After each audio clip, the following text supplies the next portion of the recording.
আমি যে ভিডিওত সাংঘাতিক কইছি, হয়তোবা অনেক মানুষে খারাপ পাইবা।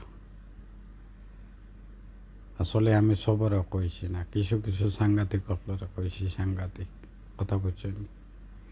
বাংলাদেশের পরিস্থিতি ওরকমর, কেউ কারোর সেদাইয়া খাটিলার তারা উবাইয়া ভিডিও করবা, কিন্তু তাওড়া মারি গিয়া এগুলো দৌড়তা নাই, ছুটাইতা নাই।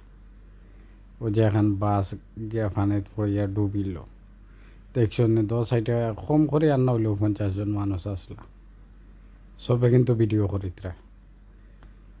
একটা মানুষ যদি ফালমারি পড়তো, পড়িয়া যদি চেষ্টা করতো, এগু মানুষও পারলা তো বার করতে পারতো। কিন্তু যে 50 জন মানুষ আসিল, 50 জন থাকি 10 জন মানুষ যদি ফালমারি ফানিত পড়তো, ধরলাম 40 জনে হাতার জানে না, কিন্তু 10 জনে তো জানে না।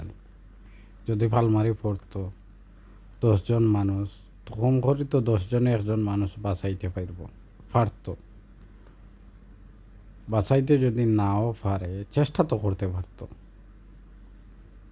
চেষ্টা করতে পারতো না, চেষ্টা তো করতে পারতো, কিন্তু তারা ইটা বাদ দিয়া ভিডিও করিরা। মজা অন্য ভিডিও করার, বাস ডুবের মানুষে দেখবা, ভিডিও করলে ঠেকা পাইবা, তো ওটাত বেশি ফায়দা না। মানুষের যান বাঁচানির তো ফায়দা না।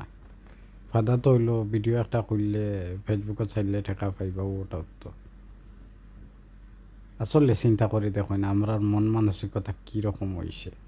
মানে অতীত আমরার বাপ দাদার আমল খিতা আসিল, আর বর্তমানে আমরা আসলে কোন পর্যায়ে যাইরা একবার চিন্তা করে দেখুন যা। হয়তোবা আমার কথা কেউ খারাপ পাইবা, খারাপ পাইলে আসলে দুঃখিত, কিন্তু কথাগুলো একটু চিন্তা করে দেখুন বর্তমান আমরার দেশ কোন পর্যায়ে যার কথা বলছেন।